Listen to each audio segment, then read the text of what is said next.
Alors, je commence. Maintenant, on est 78 participants.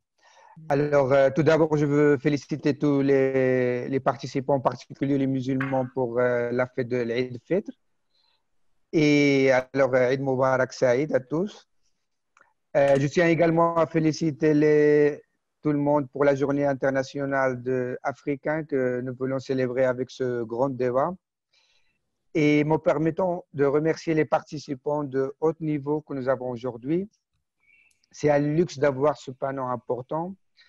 Son Excellence, l'ambassadeur de Sa Majesté Siam Salah Alaoui, Monsieur Thierno Sarko, au nom du ministre sénégalais de l'entrepreneuriat, Madame Siham Arbib de France et Monsieur John David de l'Espagne, et enfin notre modérateur, Monsieur Richard Boutry.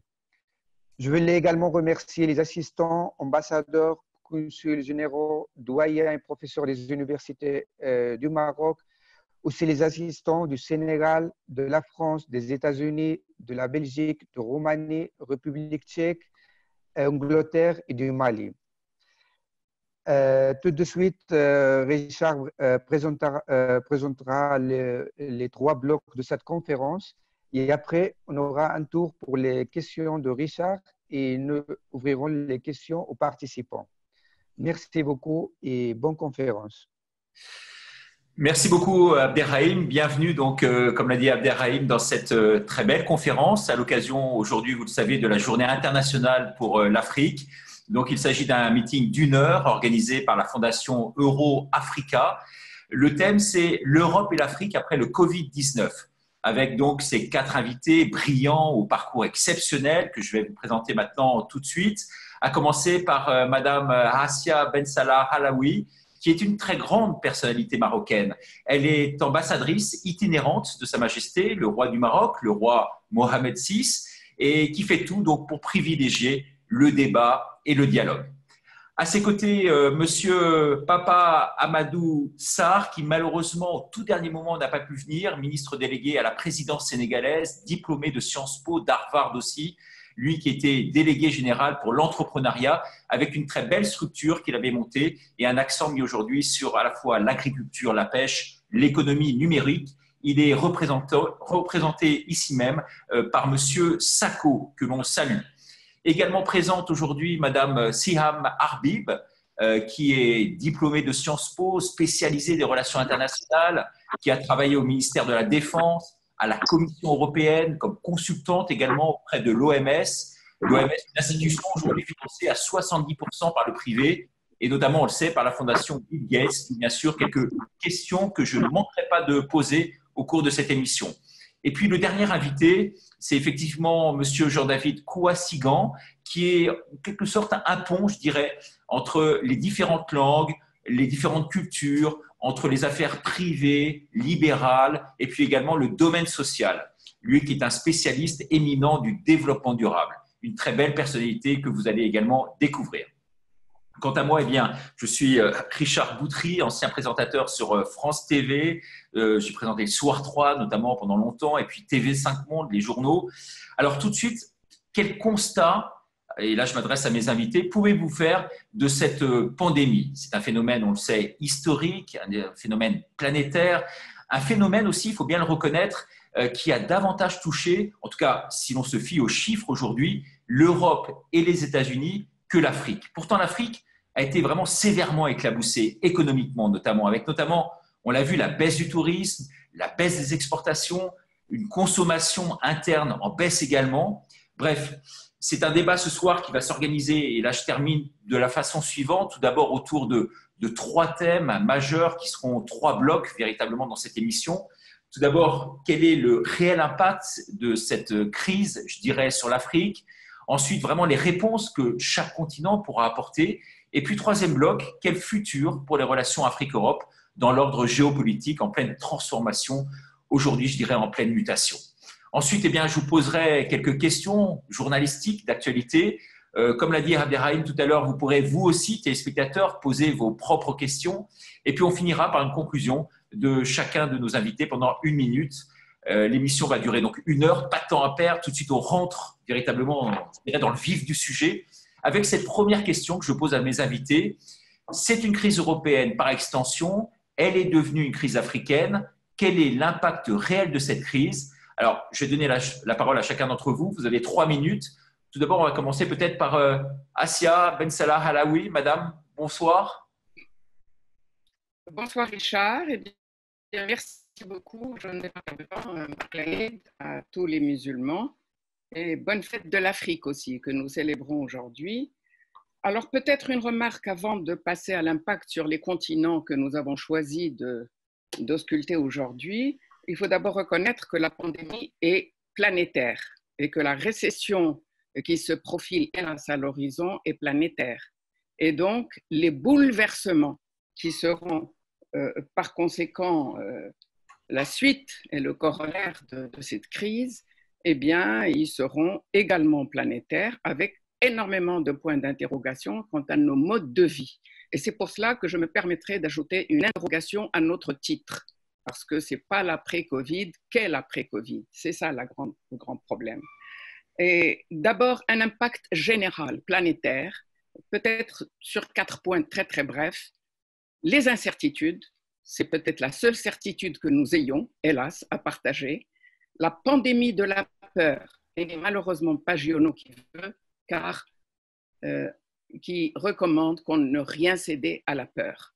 Et ces deux considérations, en l'absence de thérapeutiques et de vaccins trouvés, ont pesé lourdement sur les décisions qui ont été prises, avec donc un retour de l'État, avec les dérives peut-être que nous voyons, et surtout, pas de réponse réellement collective, alors qu'il y a un besoin fondamental de coopération. Alors, si vous permettez, Richard, moi, je trouve que l'impact et les réponses sont extrêmement imbriqués, parce que les États, puisque les réponses ont d'abord été nationales, ont été amenés à prendre des décisions qui ont eu un impact très vite sur l'étendue et sur l'impact de la crise elle-même. Alors, si vous permettez, moi, je vais les traiter très brièvement ensemble. Partout, hélas, nous avons vu aussi la résurgence de la violence, et particulièrement en Afrique. Alors, très brièvement sur l'Europe d'abord, parce que l'Europe est le continent où la crise a commencé près de chez nous, bien avant l'Afrique, et parce que c'est quand même la plus touchée. Donc des chiffres absolument assommants, on parle de plus de 150 000 décès, avec des centaines de milliers qui sont contaminés.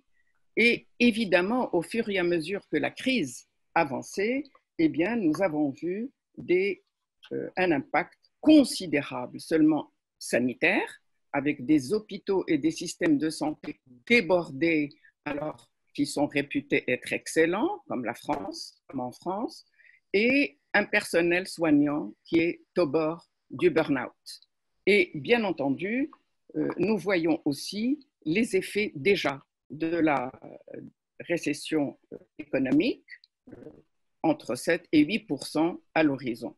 Et pourtant, les réponses ont été parfois tardives, parfois dans la cacophonie, mais elles ont été surtout très diverses. Et c'est peut-être là où le bas blesse, car les premières réponses étaient dans l'égoïsme en fonction évidemment des régions contaminées et en fonction de la gravité.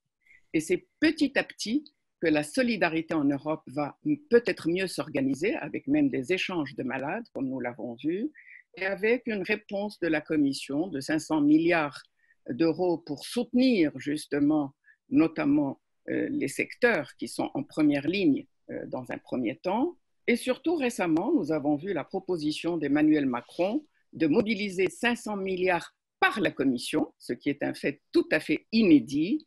C'est la Commission qui va emprunter cette somme et la redistribuer aux États selon leurs besoins.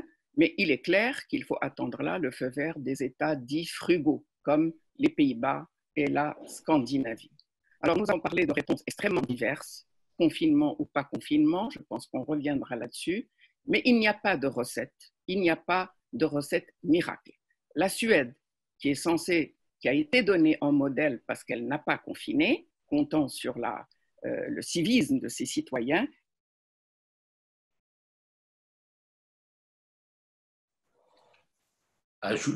Je vous ai perdu, je ne sais pas si les autres vous entendent. Oui. Non. Non, alors malheureusement, on vous a perdu.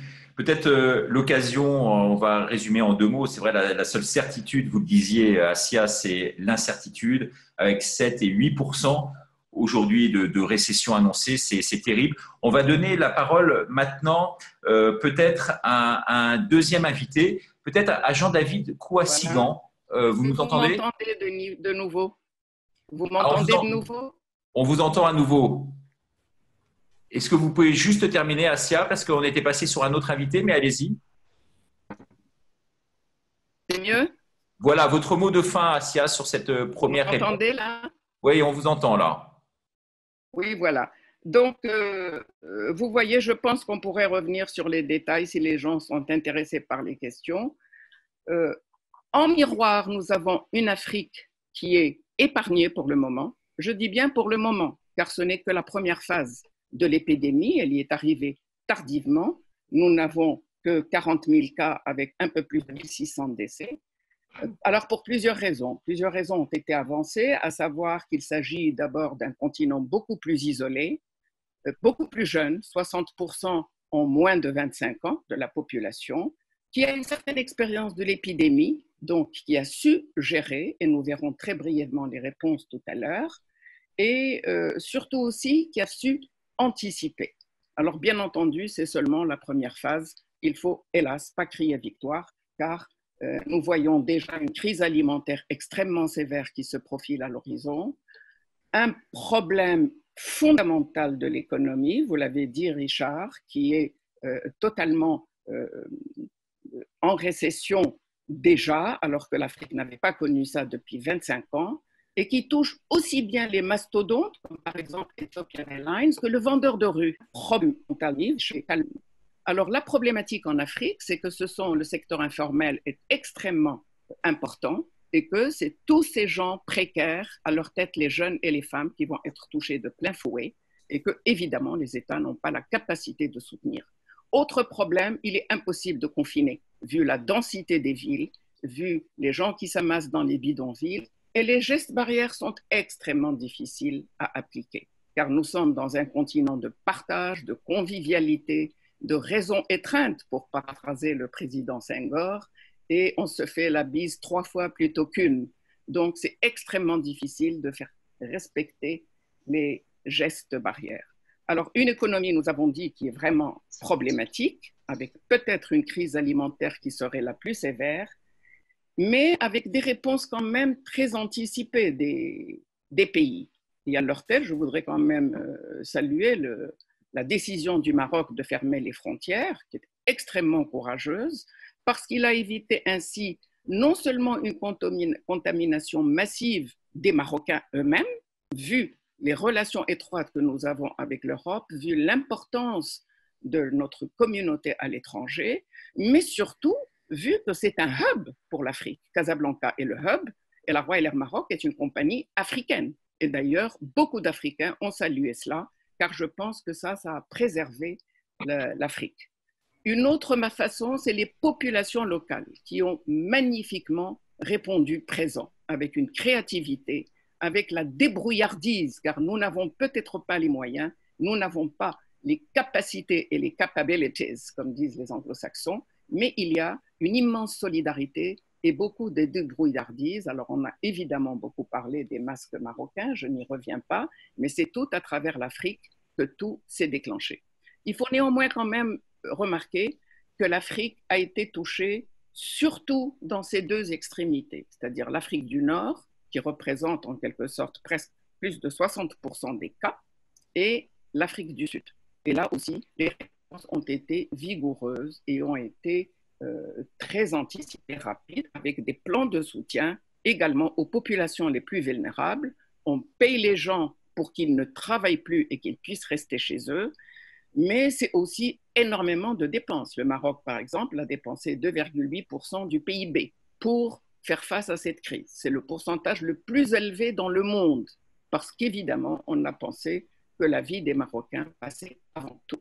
Alors, évidemment, le dilemme santé ou économie, je pense qu'on aura l'occasion d'y On aura revenir. l'occasion effectivement Les plans et la générosité qui a été justement déployée est absolument immense. Je voudrais juste terminer, parce que là, je vous fais remarquer que moi, j'ai traité à la fois l'impact et les réponses, parce qu'ils sont très imbriqués, et par conséquent, je peux revenir, si vous voulez, répondre à une de vos questions. Il faut simplement remarquer que la réponse a été aussi continentale, et ça, c'est fondamental, parce que l'Union africaine a aligné ses meilleurs chercheurs, ses meilleurs médecins, infectiologues, épidémiologues, et il faut aussi souligner qu'elle avait déjà anticipé, forte de la crise d'Ebola, elle avait créé le CDC, qui est le Center for Disease Control, déjà en 2015, il a été réactivé en 2017, et ensuite, le partenariat avec l'OMS à ce sujet a été extrêmement revigoré, ce qui a permis une alerte rapide. Et dans le cadre de l'agenda 2063, la réaction aussi a été rapide pour sonner l'alerte et arrêter, fermer les frontières et empêcher justement la propagation. Alors bien sûr, la réponse économique, peut-être j'y viendrai tout à l'heure quand vous me redonnerez la parole. Je vous remercie. Merci beaucoup, Assia. On va donner la parole à Jean-David Kouassigan. Votre réaction, monsieur, s'il vous plaît. Alors, ma première réaction sera déjà de remercier Madame Bensalah Alaoui pour la réponse extrêmement exhaustive qu'elle a fournie de la situation telle qu'elle s'est déroulée en Europe, en Afrique, et en offrant aussi certaines perspectives sur ce qui pourrait représenter des défis par la suite et les solutions correspondantes. Un élément peut-être que j'ajouterais à cela, c'est qu'il me semble que la place de l'Afrique dans le monde pardon, est finalement une relative non-dépendance des économies africaines par rapport à l'extérieur a permis au continent d'être relativement préservé de l'impact du Covid au niveau, pour ce qui est par exemple des échanges commerciaux, pour ce qui est des échanges, des interactions entre les personnes. Un autre élément, et là je ferai peut-être une distinction avec ce qui a pu être vu en Europe, concerne la capacité de réaction des gouvernements et la vitesse de réaction dont ces gouvernements ont su faire preuve au moment où les premiers cas se sont déclarés dans les pays concernés, en Algérie, au Burkina Faso, parmi bien d'autres. Les frontières ont été fermées dès l'apparition des premiers cas, et ça, je pense que ça a été déterminant, et qu'il y a eu bien plus d'hésitation en Europe en termes de réponse. Voilà peut-être quelques éléments que je peux amener en corollaire à ce qui a été déjà dit. Merci infiniment. On va poser la question maintenant à Siham Arbib, qui est, elle, spécialiste véritablement des relations internationales et qui va avoir une belle analyse également. Je ne sais pas si je vais avoir une bonne analyse, mais je vais faire un état des lieux complémentaire de ce qui a été dit précédemment. Sur l'Europe, je pense que l'impact du Covid a marqué les incohérences de l'institution européenne, du fait de l'abandon dans un premier temps de l'Italie, le manque de solidarité qui est une des prémices de l'Union européenne, mais également sur le manque de structuration d'une réponse commune sur le volet sanitaire, sur le volet des traitements aussi. On peut évoquer le Discovery, la proposition qui a été faite en partenariat avec l'OMS de pouvoir tester des traitements, différents traitements, l'hydroxychloroquine, mais également le remdesivir et j'en passe, qui malheureusement n'ont pas donné de résultats par manque d'organisation au sein des pays européens qui se sont engagés, excepté la France. Donc, on peut voir aussi par rapport à l'évocation de Madame Bensalah Alaoui du fait que Emmanuel Macron et la chancelière allemande Angela Merkel ont proposé une aide commune de 500 milliards qui permettrait effectivement d'aider les différents secteurs économiques européens, il y a eu un refus catégorique de la Scandinavie. Donc il y a un travail à faire, je pense, au niveau des structurations européennes. Il y a aussi une désunion qu'on peut évoquer aussi de pas mal de pays du sud européen, mais également l'Est. On peut constater que dès le début de cette épidémie, les pays de l'Est européen ont fermé les frontières. Donc il y a un manque de cohérence, l'idée même qu'on peut se faire de l'Union européenne. Donc on peut constater au final que l'Europe a manqué son grand rendez-vous d'une pandémie exceptionnelle qui aurait pu unir la totalité des pays membres de cette Union européenne. Sans parler de la contraction économique qui a été évoquée par les deux intervenants précédents, qui nécessite une adhésion de l'ensemble des pays membres de l'Union européenne. Pour ce qui est de l'Afrique, on constate que malgré l'annonce des médias, des institutions onusiennes, des institutions de l'OMS, que la catastrophe sanitaire n'a pas vraiment eu lieu. On espère qu'elle n'aura pas lieu. Il y a eu une réponse assez rapide de plusieurs pays de l'Afrique, sachant que c'est le continent qui a le plus de pays, 54 au monde.